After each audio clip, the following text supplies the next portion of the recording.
انہیں بتائیں کہ امی یہ جس فرقے کے درس میں آپ جا رہی ہیں نا وہ قادیانیوں والے طریقے پہ نماز پڑھتے ہیں، تو آپ کی پھر امی اس وقت کانوں کو ہاتھ لگائیں گی. انہیں بتائیں کہ قادیانی اس طرح نماز پڑھتے ہیں جس طریقے جس فرقے کے درس میں آپ جاتی ہیں، اور جو مسلمانوں کا طریقہ ہے وہ بخاری مسلم میں لکھا ہوا ہے. تو میرا خیال ہے یہ ان کو جھٹکا ہی آنسر دیا جائے کہ وہ قادیانیوں والے طریقے پہ پڑھ رہے ہیں، اور پھر انہیں کہیں کہ قادیانی اس طریقے پہ نماز پڑھتے ہیں جس طریقے پہ یہ لوگ پڑھ رہے ہیں، اور ہمارا طریقہ بخاری مسلم میں لکھا ہوا ہے. آپ مجھ سے سیکھ رہے ہیں نا، تو بھائی میں اس وقت دنیا میں سب سے بڑا ڈاکٹر سرجن اس فیلڈ کا تو میں ہوں نا میرے بھائی.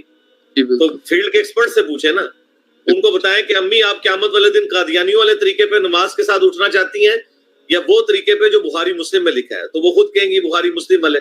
تو انہیں کہیں جن درس میں آپ جاتی ہیں وہ قادیانیوں والے طریقے پہ نماز پڑھتے ہیں. آپ نے کہاوت سنی ہوگی، ہاتھی کے دانت دکھانے کے اور کھانے کے اور. یہ کہاوت اس پر فٹ آتی ہے، لوگوں کو یہ بتاتا ہے کہ میں کسی کی تکفیر نہیں کرتا، دراصل یہ مسلمانوں کی تکفیر کرتا ہے. یہ خارجی نسب سے ہے جنہوں نے حضرت علی رضی اللہ تعالیٰ عنہ کو کافر کہا. یہ بھی مسلمانوں کو ایک مستحب عمل پر کافر کہہ رہا ہے.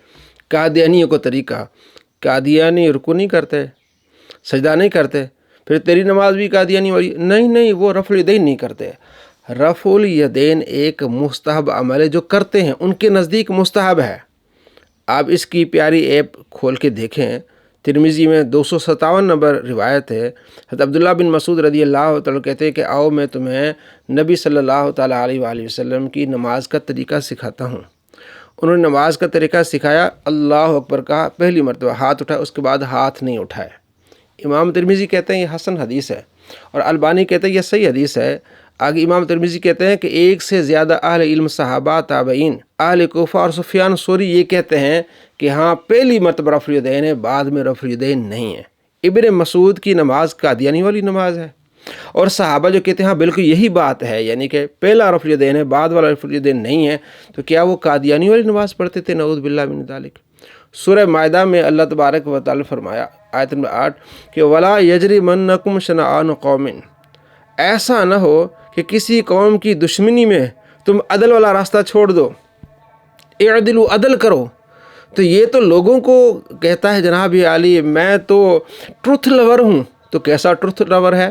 قادیانی امام کے پیچھے سورہ فاتحہ پڑھتے ہیں، پھر آپ کی نماز بھی قادیانی والی ہوئی، اور یہ خود مانتا ہے کہ قادیانی قرآن کو مانتے ہیں، پھر آپ کا قرآن بھی قادیانی والا ہوگا، اور خود یہ مانتا ہے کہ بخاری مسلم کو قادیانی مانتے ہیں، تو آپ کی بخاری مسلم بھی قادیانی والی ہوگی. کیسی بے وقوفی والی بات ہے. اصل میں یہ بغض ہے جو یہاں تک اس بندے کو لایا ہے. لوگوں کو بتاتا ہے کہ میں سب کو مسلمان سمجھتا ہوں، اصل میں یہ سارے مسلمانوں کی تکفیر کرتا ہے، اور یہ خوارج کے طریقے پر ہے جنہوں نے حضرت علی رضی اللہ تعالیٰ عنہ کو کافر کہا. اب یہ کہتا ہے کہ قادیانی والی نماز، حضرت علی کی نماز بھی بغیر رفع الیدین کے تھی. مصنف ابن ابی شیبہ اٹھا کے دیکھے 2442 نمبر روایت ہے کہ حضرت علی رضی اللہ تعالیٰ عنہ رفع الیدین نہیں کرتے تھے، پہلا کرتے تھے. صحیح روایت ہے. اور 2441 مصنف ابن ابی شیبہ میں ابن مسعود کا بھی عمل یہی تھا کہ آپ رفع الیدین نہیں کرتے تھے. مجھے آپ بتائیں کہ مولا علی رضی اللہ تعالیٰ کی نماز جو ہے وہ قادیانی والی نماز تھی؟ اس نے تو مولا علی کی گستاخی کر دی. نہیں جناب، وہ ترمذی میں حدیث ہے، مولا علی رضی اللہ تعالیٰ عنہ خود روایت کرتے ہیں کہ آپ علیہ السلام رفع الیدین کرتے تھے. بھئی ہم کب انکار کرتے ہیں؟ ہم کہتے ہیں نبی علیہ السلام نے کیا، بعد میں آپ صلی اللہ تعالیٰ علیہ وآلہ وسلم نے اسے منع فرما دیا. جیسے مسلم میں ہے 430 نمبر روایت ہے، اور دوسرا 968 نمبر. جابر بن سمرہ کہتے ہیں کہ ہم نماز میں رفع الیدین کر رہے تھے، آپ علیہ السلام فرمایا اسکنوا فی الصلاۃ، سکون سے نماز پڑھو، اب یہ رفع الیدین نہ کرو. تو اس کے بعد صحابہ کرام علی رضوان نے چھوڑ دیا، مولا علی نے چھوڑ دیا. اور یہ خود مانتا ہے کہ مولا علی رضی اللہ تعالیٰ کے 15 شاگرد، ابن مسعود اور مولا علی کے 15 شاگرد رفع الیدین نہیں کرتے تھے. عبداللہ ابن مسعود اور سیدنا علی رضی اللہ تعالی عنہما علیہم السلام کے کم از کم 15 شاگرد ایسے ہیں جو رفع الیدین نہیں کرتے تھے. صحیح سند سے ثابت ہے مصنف ابن ابی شیبہ میں. تو وہ قادیانیوں کے طرح پر نماز پڑھتے تھے.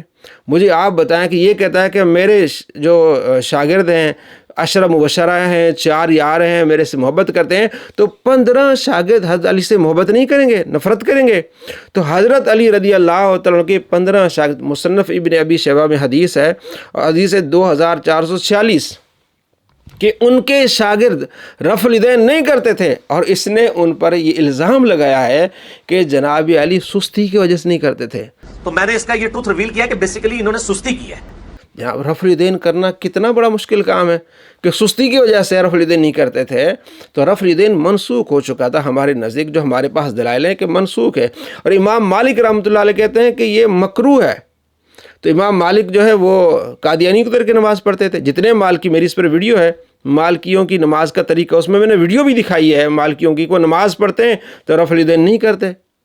تو تابعین، صحابہ، محدثین، یہ سارے قادیانیوں کے طریقے پر نماز پڑھتے۔ اصل میں یہ بغض ہے جو باہر نکل رہا ہے، اور اپنے شاگرد کو یہ بتا رہا ہے کہ تم اپنی ماں کو یہ کہو کہ بھئی یہ قادیانیوں والے طریقے پر نماز پڑھتے ہیں تو آپ ان کے درس میں نہ جائیں۔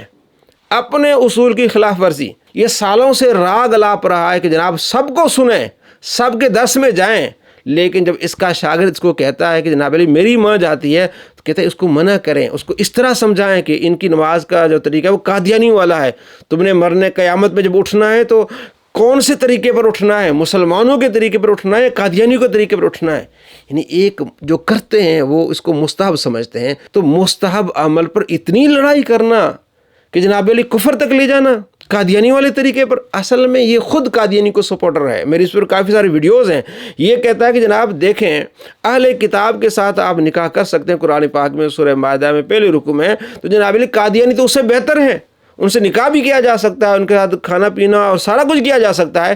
اس پر جب الزام لگا کہ تو قادیانی کو سپورٹ کر رہا ہے، اب الٹا اس طرح مسلمانوں کو کافر کہہ رہا ہے، مسلمان اپنی اصلاح نہیں کر رہا کہ جناب میں اس چیز سے جو ہے معذرت کرتا ہوں کہ میں نے قادیانی کو سپورٹ کی، میں مسلمانوں کے خلاف چلا، نہیں، الٹا قرآن کی مخالفت کرتے ہوئے اللہ فرماتا ہے کہ کسی قوم کی دشمنی تمہیں عدل سے نہ ہٹا دے، تو کیسا جناب آپ اپنی ماں کو کہیں کہ اس طریقے پر جو نماز پڑھتے ہیں وہ مسلمانوں کے طریقے پر نہیں ہے، مطلب وہ مسلمان نہیں کافر نہیں، تو اپنے اصولوں کی خلاف ورزی، یہ اصل میں تکفیری بندہ ہے، مسلمانوں کو کافر، اور اس کا انداز یہی ہے کہ مسلمانوں کو کافر سمجھتا ہے، یہ ڈھونگ یہ رچاتا ہے کہ جناب یہ ہاں میں سب کو مسلمان سمجھتا ہوں، لیکن یہ دیکھا اپنے ویڈیو میں اور دیگر ویڈیو میں وہ شاگرد جو اس کے جو علماء کو گالیاں دیتے ہیں ان کو سپورٹ کرتا ہے، سامنے تو کہتا نہیں ہم ان کو سپورٹ نہیں کرتے، لیکن اندر کھاتے ایسے لوگوں کو سپورٹ کرتا ہے۔ اس کا ایک شاگرد مدثر جس نے مفتی راشد صاحب کو گالیاں دی، مولانا الیاس قادری صاحب کو گالیاں دی، مفتی مشاہد حسین صاحب کو گالیاں دی، گندی گالیاں دی، یہ اس کو نیچے سے سپورٹ کر رہا ہے، فون کر کے اس کو سپورٹ کر رہا ہے۔ اتنا یہ خناس آدمی ہے، تو سامنے کچھ اور ہوتا ہے اور پیچھے کچھ اور ہوتا ہے، اور میں سرجن ہوں، کیا کہہ رہا ہے؟ میں سرجن ہوں۔ بھی سرجن تو سب کا آپریشن کرتے ہیں، آپ کے پاس کوئی اہل سنت کا مفتی آتا ہے آپ کی ہوا خارج ہو جاتی ہے، جیسے بخاری میں حدیث ہے 608، آپ علیہ السلام فرماتے ہیں جب اذان ہوتی ہے شیطان کی ہوا خارج ہو جاتی ہے، شیطان بھاگ جاتا ہے، تو آپ بھی شیطان کی طرف بھاگ جاتے ہیں، چھپ جاتے ہیں۔ مفتی کو کہو کہ مجھے اجازت نہیں، آپ سرجن ہیں، آپ سب کے سامنے نہیں، مفتی منیب آ جائے، بھائی سرجن تو سب کا آپریشن کرتا ہے، صرف بڑے لوگوں کا تو نہیں کرتا، تو یہ تو شیطان کی طرف تو بھاگ جاتا ہے، تیری ہوا نکل جاتی ہے اور تو کہتا میں سرجن ہوں۔ 2 نمبر آدمی ہے، یہ تکفیری آدمی ہے، تمام مسلمانوں کو کافر سمجھتا ہے۔ ایسے شخص سے بچیں جو مسلمانوں کو کافر کہے۔ نبی علیہ السلام فرماتے ہیں جو کسی کو کافر کہے اگر وہ کافر نہیں ہے تو کفر ان کی طرف لوٹے گا۔ تو آپ نے دیکھا کہ ایک مستحب عمل جو کرتے ہیں اس کو مستحب سمجھتے ہیں، احناف کہتے ہیں کہ نبی علیہ السلام نے منع کیا، ہم اس کو منسوخ سمجھتے ہیں، مالکی کہتے ہیں کہ آپ صلی اللہ تعالیٰ علیہ وآلہ وسلم نے سے منع کر دی، اس کو مکروہ سمجھتے ہیں، لیکن جو کرتے ہیں وہ اس کو مستحب سمجھتے ہیں، کہتے ہیں فرض واجب نہیں ہے۔ تو مستحب پر مسلمانوں پر کفر کا فتویٰ لگانا اور قادیانی ہونے کا فتویٰ لگانا، یہ بات کہاں تک جاتی ہے؟